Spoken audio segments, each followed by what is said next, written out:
이후 전북을 8번째로 찾은 문재인 대통령이 오늘 서남권 해상풍력단지에서 한국판 그린 뉴딜의 비전을 선포했습니다. 대규모 확산 발전단지가 조성되면 관련 업종의 동반 성장이 기대됩니다. 그동안 각종 논란이 계속돼온 김제시 의회가 오늘 치러진 의장단 선거에서 민주당 후보가 무소속 연대 측의 의회에 패배를 당하면서 또 다른 내홍을 겪을 공산이 커졌습니다.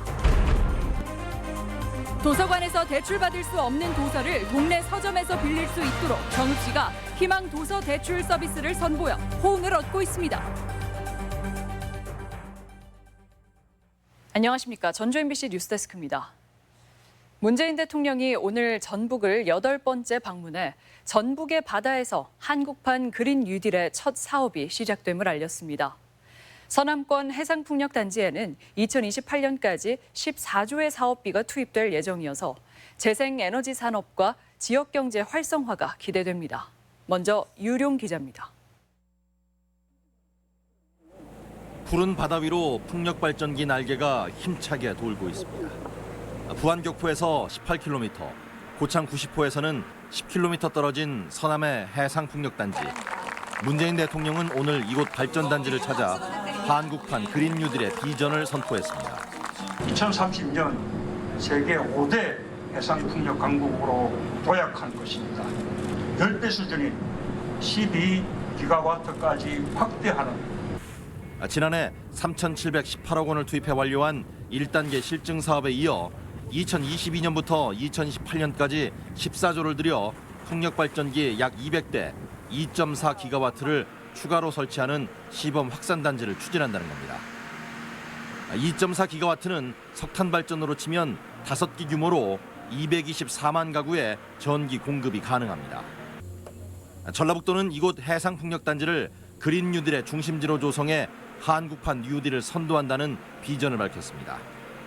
새만금에는 6조 6천억 원을 들여 3기가와트의 태양광 발전을 추진하고 해상에는 이에 맞먹는 풍력발전단지로 에너지 산업을 이끈다는 청사진입니다. 군산 조선소 가동 중단 등으로 고용 위기를 겪고 있는 전북 경제에 일자리 창출에 큰 효과를 가져올 것입니다. 풍력발전단지 추가 조성으로 그동안 일감 부족에 시달리던 조선업계가 살아나고 터빈과 타워 등 관련 업계가 도내로 이전하는 기회가 될지 주목됩니다. MBC 뉴스 유룡입니다. 대통령의 전북 방문은 서남권 해상풍력 사업이 본격적인 닻을 올렸음을 의미하는데요. 어민들의 거센 반발로 그동안 쉽지 않았던 서남권 해상풍력 사업의 과정과 기대 효과를 강동엽 기자가 정리했습니다. 서남권 해상풍력 사업은 초반부터 좀처럼 앞으로 나가지 못했습니다. 당초 계획대로라면 지난해 모든 사업이 마무리됐어야 하지만 실증단지 조성에 그치며 겨우 첫 발을 떼는 수준에 머물렀습니다. 어족자원 감소를 우려한 어민들의 거센 반발에 부딪혔기 때문입니다. 더 이상은 전북 바다에 해상풍력이라는 것이 진행되지 않도록 사업이 좌초되는 것 아니냐는 우려도 있었지만 정부와 어민, 정치권이 민관협의회를 구성하고 30차례 가까이 논의를 거치면서 조금씩 실타래가 풀렸습니다. 수산업 공존을 위해 어민들이 해상풍력단지 개발에 참여하고 대체어장 조성과 어촌개별 맞춤형 지원 사업, 20년간 최대 2조 원이 넘는 발전 사업 이익이 어촌에 돌아가도록 하는 합의에 이른 겁니다. 군산조선소 가동 중단으로 직격탄을 맞은 지역 조선기자재 업체들도 해상풍력 하부 구조물 생산으로 숨통이 트일 전망입니다. 약 9만 개의 일자리가 창출이 되고 23조 원의 경제 유발 효과가 있을 것으로 전망합니다. 서남권 해상풍력 사업이 민간자본 유치라는 과제를 풀고 해상풍력 발전과 어촌 상생이라는 두 마리 토끼를 다잡을 수 있을지 관심입니다. MBC 뉴스 강동엽입니다. 임실군청 공무원이 성폭력 피해를 암시하는 문자를 남기고 숨진 사건과 관련해 여성단체가 진상규명을 촉구하고 나섰습니다. 전북여성단체연합 등은 오늘 도청 앞에서 기자회견을 열고 전라북도가 민관조사단을 구성해 성폭력 의혹에 대한 진상조사에 나설 것을 촉구했습니다. 또 최근 자치단체에서 성폭력 범죄가 잇따라 발생하고 있다며 근본적인 재발 방지 대책을 요구했습니다. 각종 논란이 계속돼 온 김제시 의회가 의장단 선거 이변으로 또 다른 내홍 속으로 빠져들 전망입니다.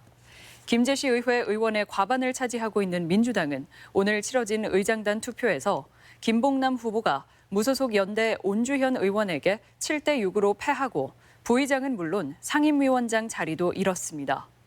이 같은 결과는 김 의원 지지를 강요한 이원택 지역위원장에 대한 반감 때문이라는 분석이 나오고 있는데 이탈표 색출과 제명 방침까지 흘러나오면서 내분이 한층 심화될 것으로 보입니다. 도서관에서 책을 빌릴 때 원하는 책이 없으면 아쉬울 때가 종종 있죠.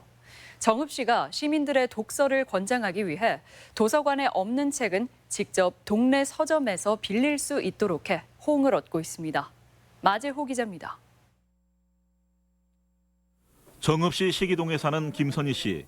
시립도서관에서 가끔씩 책을 빌리는데 원하는 책이 없어서 아쉬울 때가 많습니다. 그런데 지금은 도서관에 원하는 책이 없어도 개인 비용 부담 없이 동네 서점에서 얼마든지 빌릴 수 있습니다.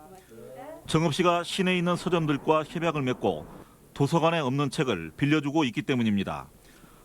정읍 시립도서관은 이달 초부터 시민들이 도서관에 없는 책의 대출을 홈페이지를 통해 신청하면 시내에 있는 서점을 지정해서 직접 빌릴 수 있도록 하고 있습니다.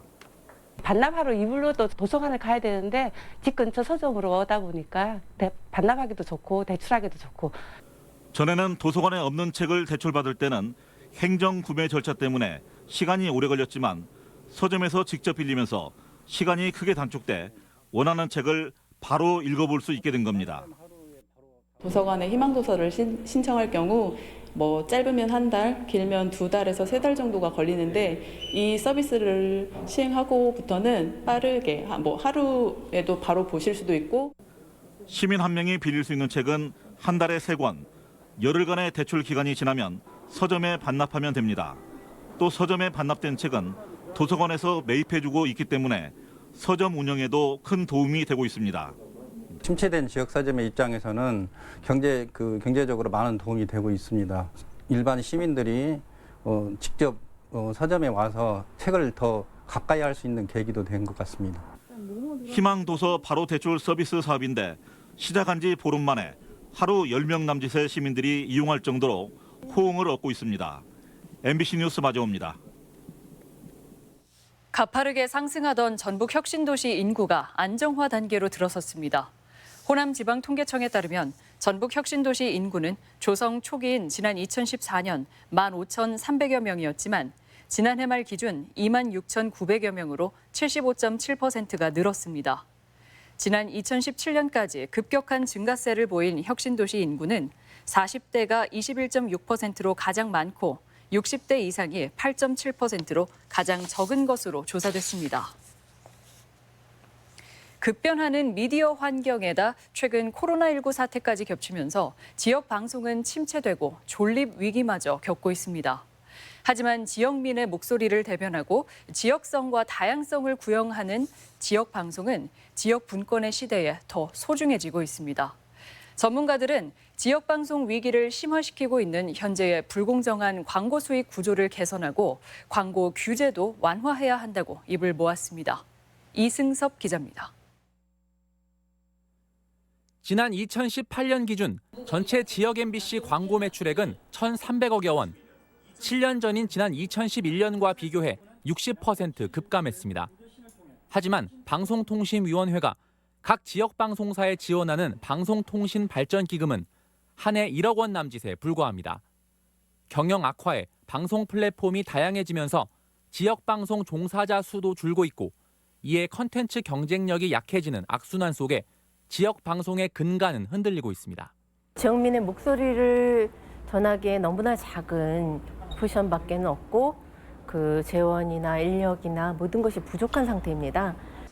지역 방송 발전 방안 토론회에서 전문가들은 지역 방송 위기를 심화시키고 있는 큰 요소로 현행의 불합리한 광고 배분과 규제를 꼽았습니다.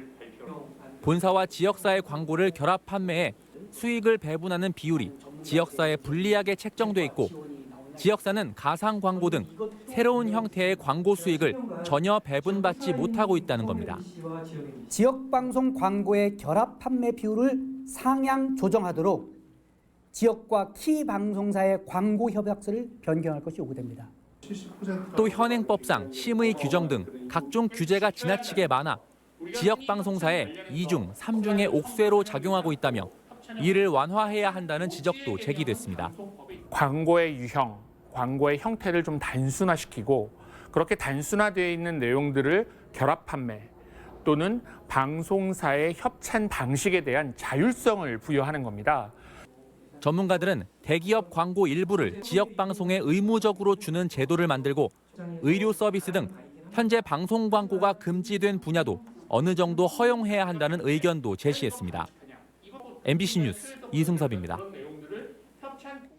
코로나19 발생과 관련해 최근 군산교육청이 독단적으로 학교 휴교를 결정하면서 각급 교육청 간의 유기적인 매뉴얼이 작동하지 않았다는 지적이 일고 있습니다. 도의회 김희수 의원은 학교 휴교 결정은 도교육청의 권한임에도 불구하고 군산교육청이 독단적으로 휴교를 결정한 것은 매뉴얼에 체계적 시스템이 없기 때문이라고 지적했습니다. 이와 함께 도교육청과 일선 시군교육청 간의 소통에도 문제가 있다며 재발 방지를 촉구했습니다. 광주 등 인접 지역의 코로나19 확산세가 이어지고 있지만 도내 상황은 안정세를 보이고 있습니다. 전라북도 보건당국에 따르면 지난 13일 군산과 충남 서천 거주 5, 60대 여성 2명이 잇따라 확진 환자로 판명된 이후 나흘째 추가 환자는 보고되지 않고 있습니다. 확진 환자의 도내 접촉자는 108명으로 군산이 40명으로 가장 많고 전주와 익산이 각각 28명과 23명으로 뒤를 이었습니다. 제15회 대한민국 농악축제가 내일 익산 미륵사지 광장에서 열립니다. 1위 농악보존회가 주최한 행사에는 국가 지정 중요 무형문화재로 지정된 전국의 주요 농악이 한자리에 모이는데 호남을 대표해 호남 우도농악의 1위 농악, 좌도농악의 임실 필봉농악이 참여합니다. 또 진주 삼천포 농악과 평택농악 등 전국의 무형문화재 농악이 선보입니다. 과오납된 지방세 미환급금이 7억여 원에 달하는 것으로 나타났습니다. 전라북도에 따르면 자동차세를 연납으로 납부한 뒤 차량을 매각하거나 차고 신고나 법령 개정으로 초과 납부된 지방세가 6월 말 현재 7억 5천여만 원으로 집계됐습니다. 전라북도는 미환급금 수령을 안내하는 안내문을 발송하고 있지만 주소 변경 등으로 쉽지 않다며 위텍스나 정부24를 통해 환급금을 조회해 줄 것을 당부했습니다. 전북권 뉴스였습니다.